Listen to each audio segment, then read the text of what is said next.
The abandoned boarding house on Elm Creek Road, 3 miles south of what used to be Deadwood Gulch, still has the smell lingering. Rotting wood and decades of neglect are what local historians claim it is. But the few visitors who ventured inside described something else entirely, something sweet and nauseating that clings to your clothes long after you've left. During the Dakota Gold Rush of 1854, this same building housed 43 miners. Claiming they'd rather starve than eat another meal prepared by the boarding house cook, 36 had fled the territory by winter's end. The official records show 7 men died of various illnesses that year, all married to the same woman within a 12-month period.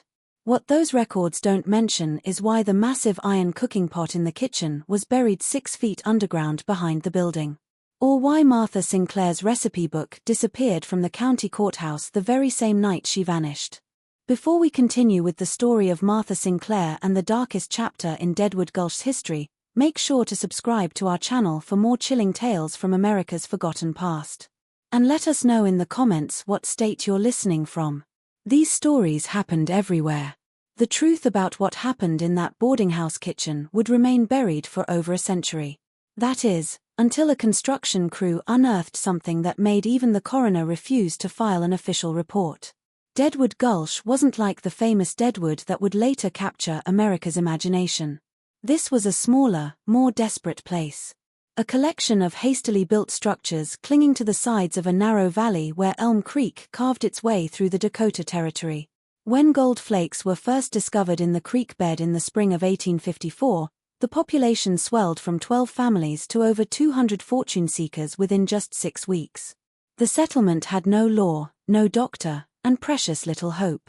Canvas tents or crude dugouts carved into the hillsides were where most miners lived. For everything from a cup of coffee to a dry place to sleep, the few wooden buildings that existed charged exorbitant prices.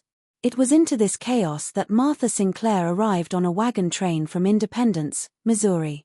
She carried nothing but a leather satchel, a massive iron cooking pot that required 4 men to lift, and a letter of introduction from a deceased husband she claimed had died of consumption. Martha was 34 years old, with prematurely gray hair and hands that bore the permanent stains of a woman who had spent her life working with fire and metal. She had a peculiar way of looking at people, not quite meeting their eyes, but staring somewhere around their collarbone as if she were measuring something only she could see. Within a week of her arrival, she had negotiated the purchase of the largest building in the Gulch.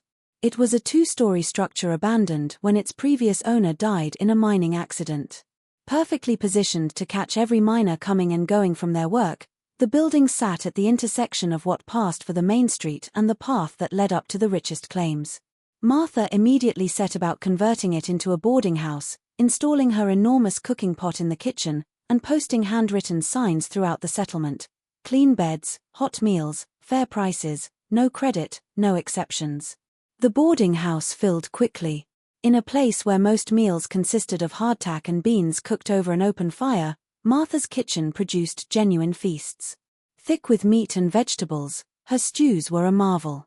Her bread was soft and warm, and she somehow managed to serve fresh eggs and milk despite the nearest farm being over 100 miles away. The miners talked constantly about the quality of her cooking, particularly the rich, complex flavor of her meat stews that seemed unlike anything they had tasted before. Thomas Brennan was the first to notice something unusual about their landlady. He had worked as a butcher in St. Louis before catching gold fever, and he had questions about the meat Martha served. The texture was different from beef or pork, more tender, with a grain that reminded him of something else entirely. When he asked Martha where she sourced her meat, she smiled that peculiar smile of hers and told him about a lone woman who traded with her, bringing deer and elk from the deep woods in exchange for flour and sugar. But Thomas had hunted deer and elk. This wasn't either of those. On a Tuesday in late April, Samuel Fletcher arrived at the boarding house, carrying a leather pouch that clinked softly when he walked. He was a big man, nearly 6.5 feet tall, with shoulders broad enough to block a doorway and hands the size of dinner plates. He had struck a small but promising vein in his claim and needed a place to stay while he worked it properly. More importantly, he needed a place to keep his gold safe while he accumulated enough to make the journey back to his family in Ohio worthwhile. From the moment he signed her guest register, Martha took a particular interest in Samuel. She made sure his meals were especially generous, that his coffee was always hot, and that his room, the best one in the house, was kept immaculately clean. She asked thoughtful questions about his mining techniques, his family back home, and his plans for the future. Samuel, who had been living alone in a tent for 3 months, was grateful for the attention and conversation. Within 2 weeks, their relationship had progressed beyond landlady and tenant. Samuel began staying after dinner to help Martha with the dishes, and their conversation stretched late into the evening. She was intelligent and well-read, with strong opinions about politics and philosophy that surprised him. She had traveled extensively before coming to Dakota Territory, she said, and had learned cooking techniques from various immigrant communities throughout the Midwest. The other boarders began to notice the special attention Samuel received. His portions at dinner were larger, his coffee stronger, and Martha always seemed to have fresh-baked goods available whenever he appeared in the kitchen. Some of the men grumbled about favoritism, but most were simply grateful that Martha's good mood seemed to improve the quality of everyone's meals. Exactly 1 month after Samuel's arrival, on May 15th, Martha announced to the boarding house that they would be married the following Sunday. The ceremony would be simple, performed by circuit preacher Williams, who passed through the territory every few weeks, and followed by a feast for all the boarders. Samuel seemed somewhat overwhelmed by the speed of the courtship, but he was genuinely fond of Martha and appreciated her practical approach to their situation. In a place like Deadwood Gulch, conventional courtship was a luxury few could afford. The wedding feast was memorable for reasons that would only become clear much later. Martha served a stew so rich and flavorful that men still talked about it weeks afterward. The meat was incredibly tender, seasoned with herbs that none of them could identify, and there was enough for everyone to have second and third helpings. Several boarders claimed it was the best meal they had ever eaten, and more than one suggested that Martha should write down her recipes before some other boarding house stole her techniques. On a Wednesday morning in early June, 3 weeks after his wedding, Samuel Fletcher died. He had complained of stomach pains and fever for 2 days before his condition worsened rapidly. Dr. Ephraim Mills, who served 3 mining camps in the area and was known more for his availability than his skill, diagnosed it as dysentery, complicated by exhaustion. It was a common enough cause of death in the mining camps where sanitation was poor and medical care was virtually non-existent. Devastated by her husband's death, or at least appearing to be, Martha spent 2 days in her room, refusing to cook or speak to anyone. When she finally emerged, she was wearing black clothing that she had somehow acquired, and she moved through the boarding house like a woman carrying the weight of genuine grief. The other boarders did their best to console her, bringing her small gifts and offering to help with the heavier work around the building. Samuel's body was buried in the small cemetery on a hill overlooking the Gulch. The service was attended by nearly everyone in the settlement, a testament to how well-liked he had been during his brief time there. Martha stood at the graveside, dry-eyed but pale, clutching a handkerchief that never seemed to be used. What none of the mourners knew was that Samuel's body was not in the coffin they lowered into the ground. That coffin contained rocks and dirt, while Samuel himself had been carefully butchered in Martha's kitchen the night after his death. Every usable piece of meat had been preserved with salt and stored in the root cellar beneath the boarding house. The massive iron pot had been thoroughly cleaned and seasoned afterward, ready for its next use. Within a week of the funeral, the boarding house resumed normal operations. Martha's cooking was as excellent as ever, though she seemed to favor stews and braised dishes over the roasted meats she had served during Samuel's lifetime. The boarders attributed this to her grief. Perhaps preparing roasts reminded her too much of the meals she had shared with her late husband. Drawn by reports of easy gold and steady work, Heinrich Stoltz arrived from Wisconsin in mid-June. He was a skilled blacksmith who had grown tired of farming and saw an opportunity to make real money providing metalwork services to the mining community. Unlike Samuel, who had been focused on finding gold, Heinrich was interested in building a permanent business in Deadwood Gulch. He rented space behind the boarding house for his forge and quickly established himself as an essential member of the community. Martha's interest in Heinrich seemed natural enough. A blacksmith was exactly the kind of stable, skilled tradesman that a widow running a business would want to associate with. Heinrich could repair the tools and equipment that kept the boarding house running, and his steady income from metalwork made him a desirable tenant and potential husband. Their courtship followed a pattern similar to her relationship with Samuel, but compressed into an even shorter time frame. Martha made sure Heinrich's meals were exceptional, that his room was perfectly maintained, and that she was always available to discuss his business plans and dreams for the future. For Heinrich, who had been living alone since his wife died in childbirth 2 years earlier, was grateful for Martha's attention and impressed by her business acumen. They were married on July 4 in a ceremony that doubled as a holiday celebration for the entire settlement. Martha prepared an Independence Day feast that was talked about for months afterward. The centerpiece was a massive stew that seemed to contain every type of meat imaginable, seasoned with spices that created flavors none of the miners had experienced before. The bread was fresher than anything they had tasted since leaving civilization, and there were vegetables that shouldn't have been available in the Dakota Territory in July. On July 28, 3 weeks and 3 days after his wedding, Heinrich died. Like Samuel, he had complained of stomach problems and fever before his condition deteriorated rapidly. Dr. Mills diagnosed it as a combination of heat exhaustion and food poisoning, suggesting that Heinrich's Germanic constitution wasn't suited to the harsh conditions of the territory. The pattern of Martha's grief was identical to what the boarders had observed after Samuel's death: 2 days of seclusion followed by a gradual return to her duties, wearing black clothing and moving with the measured dignity of a woman who had lost everything twice in 3 months. The other residents of the boarding house were genuinely sympathetic. Losing 2 husbands in such a short period seemed like a cruel twist of fate, even in a place where death was a constant presence. Heinrich's funeral was held on a Saturday morning with his coffin displayed in the boarding house's main room before being carried to the cemetery. Martha had prepared his body herself, she explained, as was proper for a wife to do. She had learned the techniques from her grandmother, who had performed the same service for their family in Missouri.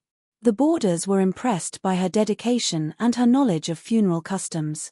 What they didn't know was that Heinrich, like Samuel before him, was not in the coffin they buried. His body had been processed in Martha's kitchen with the efficiency of a professional butcher. Every usable portion preserved and stored. The massive iron pot had been used again, seasoned with Heinrich's blood and fat, until it developed an even richer patina. By August, a few of the more observant boarders were beginning to notice certain patterns. Martha's cooking had become even more exceptional after Heinrich's death, with stews that had layers of flavor that seemed almost impossible to achieve. The meat was consistently tender and well marbled, with a richness that spoke of excellent breeding and careful aging. Yet, no one could explain where Martha was sourcing such high-quality ingredients in the middle of the Dakota Territory. Thomas Brennan, the former butcher, was becoming increasingly suspicious. He had tried to engage Martha in conversations about her meat suppliers, but she always deflected his questions with vague answers about trading relationships and seasonal availability. More troubling was his growing certainty that the meat in Martha's stews was neither beef, pork, venison, nor any other animal he could identify. Fleeing debts and bad decisions in Kansas City, James Crawford came to Deadwood Gulch in mid-August. He was a charming man with an easy smile and a gift for making people feel comfortable, skills that served him well in the cramped quarters of the boarding house. Unlike Samuel and Heinrich, who had been serious men focused on work and building futures, James was entertaining company who could play cards, tell stories, and keep the other boarders laughing during the long evenings. Martha's attraction to James seemed different from her previous relationships. Where she had been practical and measured with Samuel and Heinrich, she appeared genuinely charmed by James' wit and personality. Their courtship was more romantic, with long walks along the creek in the evenings and private conversations that stretched until dawn. The other boarders noticed that Martha seemed younger and more animated when James was around, laughing at his jokes and blushing at his compliments. They were married on September 2 after a courtship that lasted exactly 2 weeks. The wedding feast featured Martha's now famous stew, but this time she had added new ingredients that created an even more complex flavor profile. Several boarders commented that the meat seemed to have multiple textures, as if different cuts from different animals had been combined in a way that complemented each other perfectly. On September 21, James Crawford died, following the same pattern of stomach illness and fever that had claimed his predecessors. Dr. Mills was beginning to notice the pattern as well but attributed it to the poor sanitation conditions in the boarding house rather than any more sinister cause. He recommended that Martha improve her food storage and preparation methods, suggestions that she accepted graciously while privately dismissing. The fourth marriage followed so quickly that even the most trusting boarders began to murmur about impropriety. William O'Brien arrived on October 1st, an Irish immigrant with a strong back and a willingness to work the most dangerous claims in exchange for higher shares of any gold discovered. Martha began showing interest in him within days of his arrival, and they were married on October 15th, less than a month after James Crawford's funeral. William's death on November 8th was accompanied by new details that made some boarders uncomfortable. He had been heard arguing with Martha the night before he fell ill, though no one could make out the specific words through the thin walls. Thomas Brennan reported that he had seen Martha leaving the boarding house very early in the morning carrying a large bundle wrapped in canvas, returning several hours later without it. More troubling was the discovery that William's personal effects, including a substantial amount of gold dust he had accumulated, had disappeared along with his body. When questioned, Martha explained that William had asked her to forward his belongings to his family in Boston, and that she had already sent them by wagon train. The explanation was plausible enough, but it raised questions about why the other dead husband's possessions had apparently been handled differently. By November, Thomas Brennan's suspicions had evolved into genuine concern. As the only boarder with professional experience in meat processing, he was uniquely qualified to recognize that something was fundamentally wrong with Martha's cooking. The texture, flavor, and appearance of her meat dishes were consistent with one specific type of protein, one that no legitimate supplier would be providing to a boarding house in the Dakota Territory. Thomas began keeping a journal documenting everything he observed about Martha's cooking methods, ingredient storage, and the timing of various events. He noted that the quality of her stews improved dramatically immediately after each husband's death, as if she had suddenly gained access to premium ingredients. He also observed that Martha seemed to have detailed knowledge of butchering and food preservation techniques that went far beyond what most women would learn in domestic settings. More disturbing was his growing certainty about the source of Martha's meat. He had worked with human bodies during his time in St. Louis, preparing them for medical schools when the official suppliers couldn't meet demand. The texture and grain of properly prepared human flesh was distinctive, and it matched what he had been eating for months at Martha's table. On November 15th, Thomas made a decision that would have horrified him under normal circumstances. He broke into Martha's root cellar while she was visiting the cemetery, determined to find proof of what he suspected. What he discovered there exceeded his worst fears and convinced him that immediate action was necessary. The root cellar contained the preserved remains of at least 4 different bodies, carefully butchered and stored with professional expertise. Each cut was labeled with Martha's careful handwriting, indicating which part of which animal it had come from and when it had been processed. There were detailed notes about aging times, seasoning techniques, and cooking methods that read like a cookbook written by someone with extensive experience preparing human flesh. More horrifying was a separate journal that documented Martha's marriages and the subsequent processing of her husband's bodies. Each entry contained detailed descriptions of their physical condition, weight, and the yield of usable meat their bodies had provided. There were notes about which cuts were best for specific dishes, how long different parts needed to age for optimal flavor, and recipes that had been refined through trial and error. Thomas also discovered a collection of personal effects that had belonged to Martha's dead husbands: wedding rings, pocket watches, gold nuggets, and documents that should have been sent to their families. Everything had been carefully catalogued and stored, suggesting that Martha was keeping trophies from each of her victims. Despite Thomas's growing certainty about Martha's crimes, he faced an impossible situation. He had no legal authority in Deadwood Gulch, no way to contact outside law enforcement, and no assurance that anyone would believe his accusations. More importantly, he realized that confronting Martha directly would likely result in his own death, adding him to the collection of preserved meat in her root cellar. Instead, Thomas decided to gather more evidence while trying to protect future victims. When Daniel Kowalski arrived in late November, a Polish immigrant with limited English and no local connections, Thomas tried to warn him about Martha's history. But Daniel, who had been living in a tent through the increasingly cold nights, was grateful for the warmth and comfort of the boarding house and dismissed Thomas's concerns as jealousy or prejudice. Martha's courtship of Daniel followed the established pattern, but with new refinements that suggested she was perfecting her technique. She took advantage of Daniel's limited English to control their conversations, presenting herself as his protector and guide in navigating American customs. Their marriage on December 8 was celebrated with another elaborate feast, this one featuring what Martha described as a traditional Polish dish that honored Daniel's heritage. Daniel Kowalski died on December 27, but his death was different from the others. Instead of the gradual illness that had characterized previous deaths, Daniel simply didn't wake up one morning. Dr. Mills, who was becoming increasingly suspicious of the pattern of deaths at the boarding house, requested permission to examine the body more carefully. Martha refused, citing religious concerns about disturbing the dead, and had Daniel buried before the doctor could insist. The sixth marriage was the most troubling yet. Robert Chen was a Chinese immigrant who had been working as a cook for one of the larger mining operations before arriving at Martha's boarding house in early January 1855. His knowledge of cooking techniques and ingredient preparation made him both valuable and dangerous to Martha's operations. Thomas watched in horror as Martha began her familiar courtship pattern with Robert, knowing that he was witnessing the methodical selection of another victim. He made several attempts to warn Robert, but cultural and language barriers made communication difficult.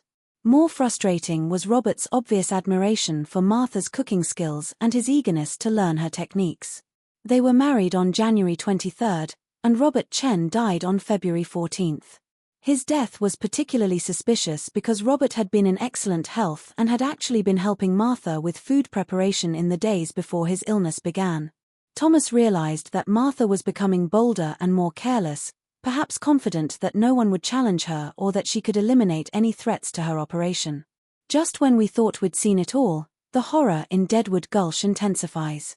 If this story is giving you chills, share this video with a friend who loves dark mysteries. Hit that like button to support our content. And don't forget to subscribe to never miss stories like this.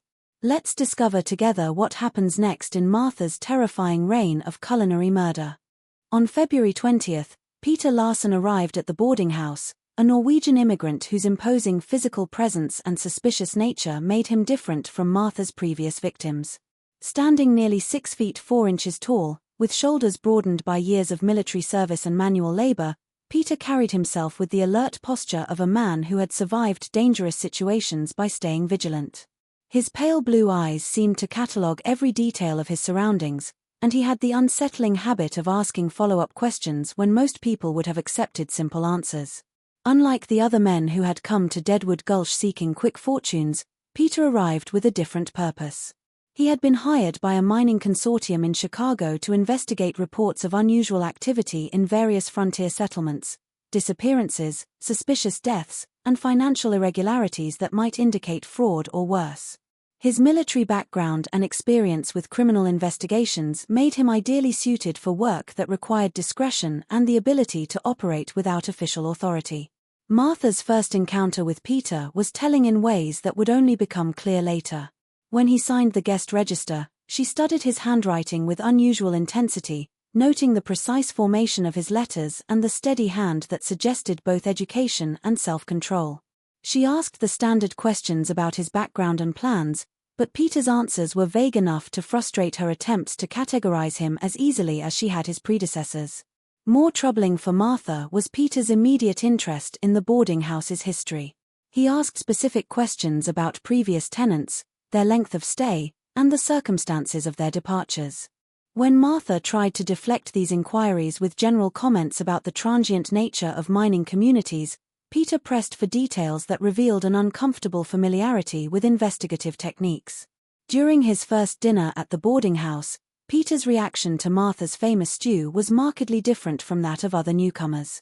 While the other boarders praised the rich flavor and tender meat, Peter ate slowly and thoughtfully, occasionally pausing to examine individual pieces with the attention of someone analyzing rather than simply enjoying his meal. His compliments to Martha were polite but restrained, lacking the enthusiasm that usually encouraged her to share details about her cooking methods. Martha's approach to Peter was more cautious than with her earlier husbands. She seemed to recognize that he posed a greater threat than the others and adjusted her strategy accordingly. Instead of the rapid courtship that had characterized her previous relationships, She took time to study Peter's habits and weaknesses, looking for the best way to gain his trust and eventually his life. But Peter was also studying Martha.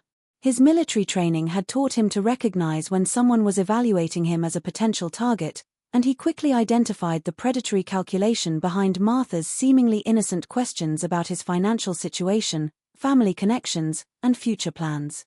The fact that she was asking these questions at all, rather than simply providing hospitality to a paying customer, raised immediate red flags. Within days of his arrival, Peter began his own investigation. He made casual inquiries about Martha's previous husbands, presenting himself as someone interested in the romantic history of the boarding house. The responses he received painted an increasingly disturbing picture of a pattern that seemed too consistent to be coincidental. 7 men in less than a year, all healthy and financially secure when they arrived, all dead within weeks of marrying the landlady. The other boarders' descriptions of the deaths were particularly troubling. Each man had supposedly succumbed to common frontier ailments, dysentery, fever, food poisoning, heat exhaustion, but the symptoms they described didn't quite match Peter's knowledge of these conditions. More suspicious was the rapid progression from mild illness to death, and the fact that Martha had handled all the funeral arrangements herself, discouraging outside involvement in the preparation and burial of the bodies. In Peter's arrival, Thomas Brennan saw an opportunity. Here was someone with the experience and temperament to potentially confront Martha's crimes. But approaching Peter required careful planning. Thomas had lived with his suspicions for months, knowing that any direct accusation against Martha would likely result in his own death. He needed to share his knowledge without appearing to be the one making the initial accusations. The opportunity came during a late-night card game in the boarding house's main room. Thomas maneuvered the conversation toward the topic of food quality in mining camps, praising Martha's cooking while subtly questioning the source of her superior ingredients. He mentioned his background as a butcher, establishing his credibility to recognize different types of meat, then carefully planted seeds of doubt about what they had actually been eating. Peter's response confirmed Thomas's assessment of his character. Instead of dismissing the implications or reacting with immediate horror, Peter asked pointed questions that demonstrated both his investigative experience and his willingness to consider unthinkable possibilities. The conversation continued over several nights, with Thomas gradually sharing more of his observations and Peter contributing insights from his own brief time at the boarding house. The partnership that developed between Thomas and Peter was necessarily covert. They communicated through seemingly casual interactions, shared information through coded references during group conversations, and coordinated their investigations to avoid arousing Martha's suspicions. Both men understood that they were dealing with someone who had successfully killed multiple times and would not hesitate to eliminate any threats to her operation. Peter's investigation of Martha's crimes was systematic and thorough. He began by examining the physical layout of the boarding house, noting details that might be relevant to disposing of bodies or concealing evidence. The root cellar was an obvious starting point, but Martha kept it locked and was always present when deliveries were made or supplies retrieved. The breakthrough came when Peter discovered that Martha maintained a strict schedule for her activities, leaving the boarding house at specific times each week for what she described as shopping trips to other settlements. These absences provided opportunities for thorough searches of areas that were normally off-limits, including her private quarters and the locked storage areas. Peter's first exploration of the root cellar exceeded his worst expectations. The carefully labeled packages of preserved meat, the detailed journals documenting each victim's physical characteristics and yield, and the collection of personal effects stolen from the dead men provided overwhelming evidence of Martha's crimes. But Peter was experienced enough to know that evidence alone would not be sufficient. In a community without formal law enforcement, he would need to expose Martha's crimes in a way that would result in immediate justice rather than allowing her to escape and continue her activities elsewhere. The plan that Peter and Thomas developed required precise timing and careful staging. They needed to catch Martha in the act of preparing human flesh for consumption with witnesses present who could not deny what they were seeing. The opportunity came on March 15 when Martha began preparing what appeared to be organ meat for that evening's dinner. Peter had been monitoring Martha's food preparation routine and recognized the distinctive appearance of human liver, which differed subtly from the organs of animals commonly used for food. More telling was Martha's behavior as she worked. The familiar efficiency of someone who had performed the same task many times before, combined with occasional references to techniques that were inappropriate for preparing animal organs. Instead of confronting Martha immediately, Peter waited until the other boarders had gathered for dinner before revealing what he had discovered. The timing was crucial. The men needed to see the evidence before Martha could dispose of it, but the revelation needed to occur when emotions were running high enough to prevent Martha from talking her way out of the situation. The scene that followed was chaotic and horrifying. Peter's announcement that Martha was preparing human organs for dinner was met with initial disbelief, then growing horror as he presented the evidence he and Thomas had gathered. The men who had been praising Martha's cooking for months suddenly understood what they had actually been consuming, and their reactions ranged from violent illness to murderous rage. Martha's response to being exposed was chilling in its calmness. She showed no shame or remorse for her crimes, instead explaining her actions with the detached rationality of someone discussing a business decision. The boarding house had been a perfect cover for her activities, she explained, providing both a steady supply of victims and customers who would consume the evidence while paying for the privilege. She had learned, Martha continued, that human flesh was not only nutritionally superior to other meat but also more readily available than traditional livestock in frontier settlements. Her marriages had been business arrangements designed to provide a steady supply of high-quality protein while also acquiring the gold and personal effects of her victims. The elaborate courtships and wedding ceremonies had been necessary theater to maintain her reputation and avoid suspicion. The revelation that followed was even more disturbing. Martha produced a journal that documented not just her crimes in Deadwood Gulch, but a career of similar activities that had begun years earlier in other frontier settlements. She had perfected her techniques through experience, learning how to select victims, avoid suspicion, and maximize the yield from each body. Deadwood Gulch was simply the latest in a series of locations where she had operated. Martha's confession revealed the full scope of her crimes and the calculated nature of her cannibalistic enterprise. She had been operating as a serial killer for over a decade, moving from town to town throughout the frontier territories and leaving a trail of deaths that had been attributed to the harsh conditions of frontier life. Her technique had been refined through experience, and she had developed what amounted to a systematic approach to murder and body disposal. The massive iron cooking pot that had been the centerpiece of her kitchen was revealed to be a carefully designed tool for her crimes. She had commissioned it from a blacksmith in Illinois, specifying dimensions and features that would make it ideal for processing human bodies. The pot's size allowed her to cook entire torsos at once, while its heavy construction retained heat efficiently and masked any unusual odor that might attract attention. Martha explained her methods with the pride of a craftsman discussing their trade. The pot's design included special drainage features that allowed her to separate rendered fat from cooking meat, creating lard that she used for other cooking purposes while ensuring that nothing was wasted. The iron's thickness prevented scorching during the long, slow cooking process that was necessary to properly tenderize human flesh, while the pot's capacity allowed her to prepare enough meat to feed the boarding house for weeks from a single victim. Her knowledge of butchering and food preservation had been acquired through apprenticeships with legitimate tradesmen, but she had adapted their techniques for her own purposes. She could break down a human body with surgical precision, separating different cuts according to their intended use and preserving each portion using methods appropriate to its texture and fat content. Her understanding of anatomy allowed her to maximize the yield from each victim while minimizing the waste that might attract scavengers or create suspicious odors. Martha's recipes had been developed through years of experimentation, finding ways to disguise the distinctive flavor of human flesh and make it appealing to unsuspecting diners. She had learned which spices and cooking methods could mask the slightly sweet taste that distinguished human meat from other proteins, and how to combine different cuts to create textures that seemed familiar to people accustomed to beef or pork. The boarding house's isolation had been crucial to her success.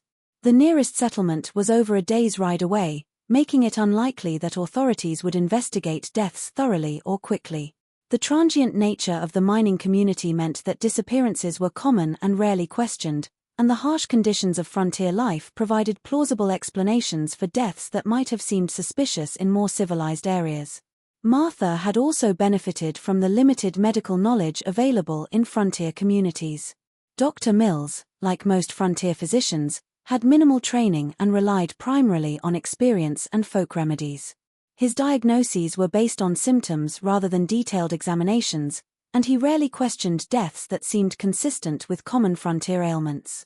Martha had studied these patterns and learned to induce symptoms that would lead to predictable diagnoses.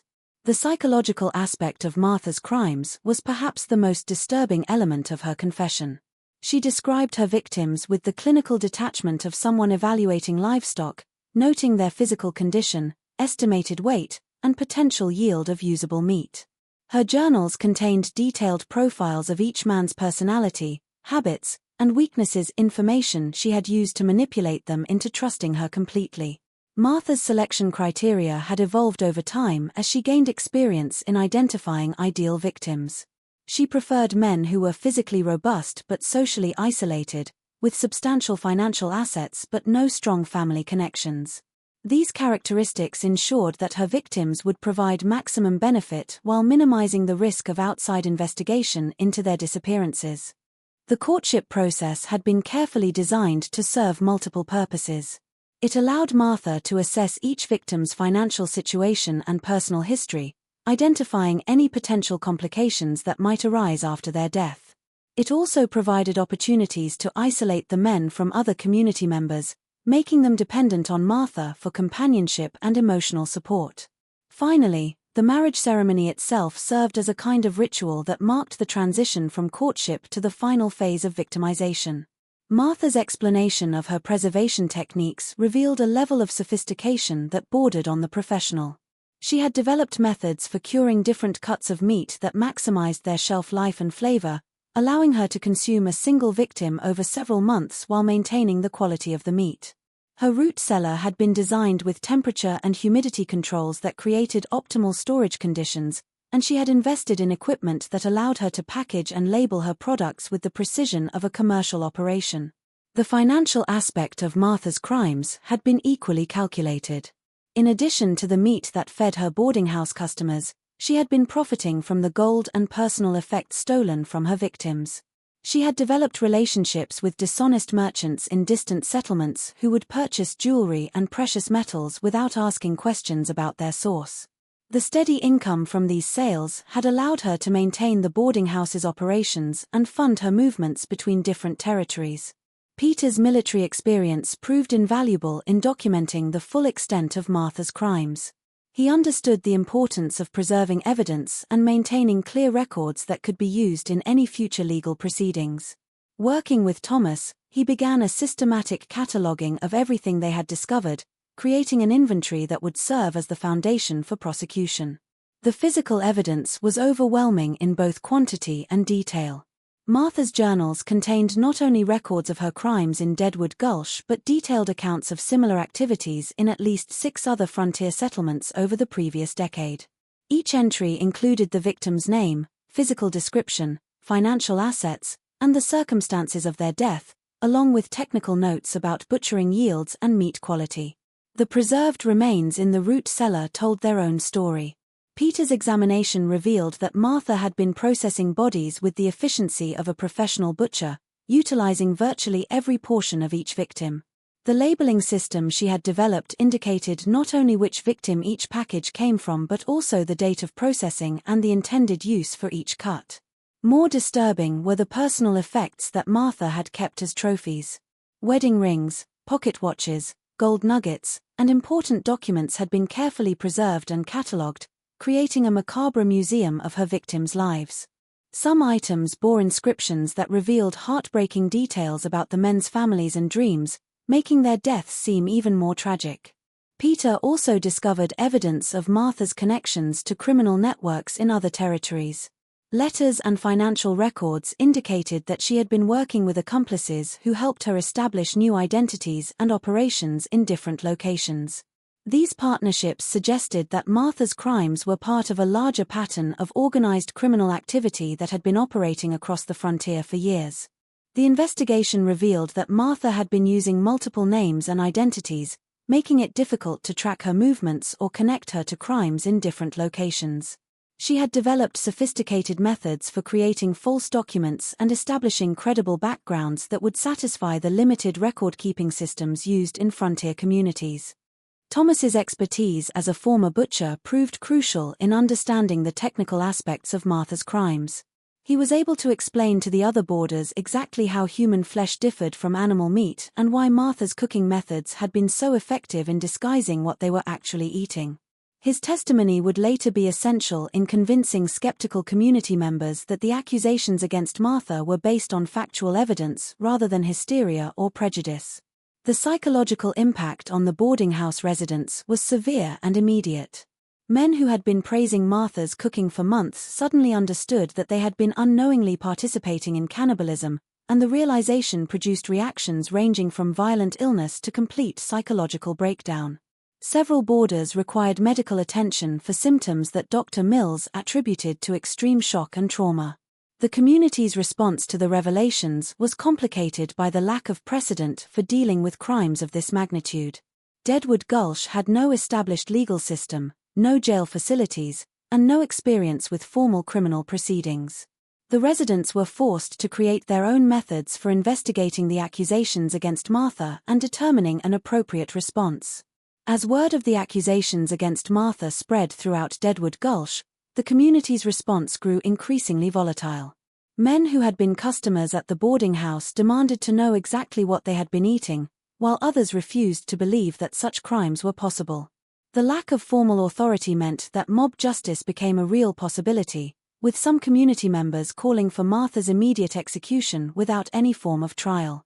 Martha herself remained remarkably calm throughout the growing chaos.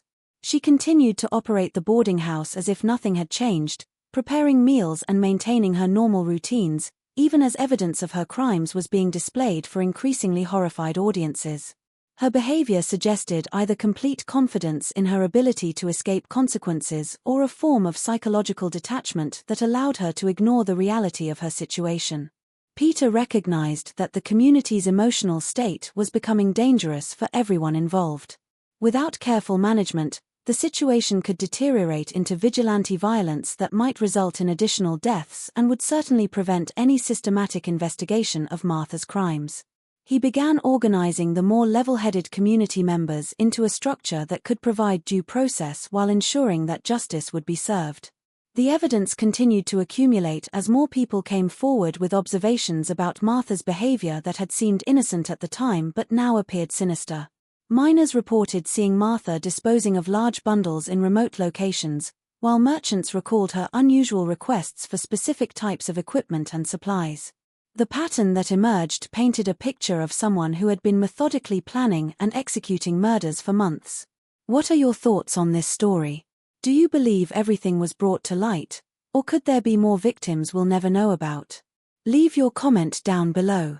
If you enjoyed this tale and want more horror stories like this one, make sure to subscribe, hit the notification bell, and share it with someone who loves a good mystery.